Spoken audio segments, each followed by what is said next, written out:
Hello, I'm James Cridland, the radio futurologist, and this is Radioland, my radio trends newsletter for August the 31st, 2025. Apple radio stations are now everywhere. Apple's radio stations caused a stir when the first was launched in 2015, not least because one of the broadcasters to make the leap over to Apple was Zane Lowe, a well-regarded host on BBC Radio 1. I listened and I didn't think much of it at the time. You'll find a link to my initial review in the show notes today. Back in 2020, I noticed that Apple had launched a set more, including a rather more accessible station called Apple Music Hits, as well as a country station. They now have 6 of them.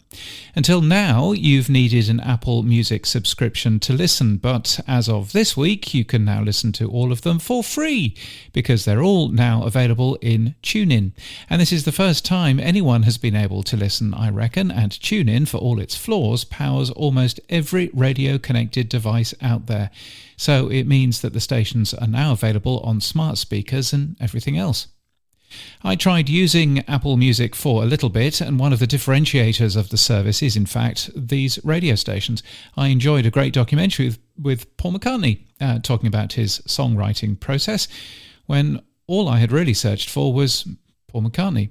I also heard a great hour of rare cuts from the Beatles. It's a service that adds significantly to the benefit of Apple Music. But as a radio station you'd listen to, well, it doesn't sound live. 12 hours of it isn't, I believe, just a rerun of the previous 12. It also doesn't sound as if it's been built for listener feedback either.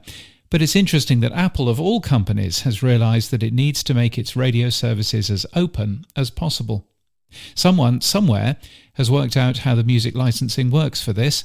Apple Music is a paid-for streaming service, and these stations have no ads. So presumably this has required a brand new license for TuneIn. And since this is global, presumably there are specific licenses in each territory. I mean, you wouldn't want to be like the BBC and have to remove these services, now would you? Elsewhere, I noticed with delight that ACMA is consulting on a move for ABC Radio Perth, ABC Radio National and ABC News Radio to all be moved to FM in the city. My plan is to write a response agreeing with the proposals and to call for 2 things. Firstly, the same to happen in other capital cities, and B, an amendment to the Parliamentary Proceedings Broadcast Act 1946 that allows the ABC to broadcast parliamentary proceedings online rather than force them to be specifically on AM, which I appreciate has nothing to do with ACMA, but still there we are. I was interviewed by Alice Matthews on ABC Radio Canberra on what the station calls 666 on AM, talking about the CRA's call for radio to be prominently available in cars. You can hear the full interview on that on my website. You can find a link to that in the show notes.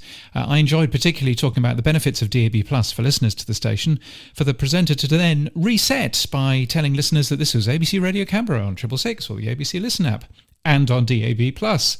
I interjected. You'll note that I also called for the radio station to get an FM frequency in Canberra. It's not easy to tell an AM broadcaster that AM is dying, but I'm afraid I may just have done that. It was, though, an enjoyable 20-minute interview. And I'm off to Radio Days Asia in Jakarta, always one of the highlights of my conference year. Thank you to many supporters. Who shall we mention? Radio.co, we'll mention Broadcast Radio, and we'll mention Wayne Kingsley. Wayne Kingsley, the creative coach. Plus, let's thank Greg Strassel and Sam Phelps and Richard Hilton and Emma Gibbs, Jocelyn Abbey and James Masterton for being regular supporters as well. If you would like to support my work in any way, then you can buy me a coffee. You can become a member to give regularly, or just give a one-off coffee or 5. You can do that very easily by visiting buymeacoffee.com/James Cridland. I'm on Mastodon if you want to follow me there, james@bne.social, and my website has more detail about who I am and what I do and whether I can help you further. Maybe I can. Who knows? Anyway, you'll find that at james.cridland.net. And until next time, keep listening.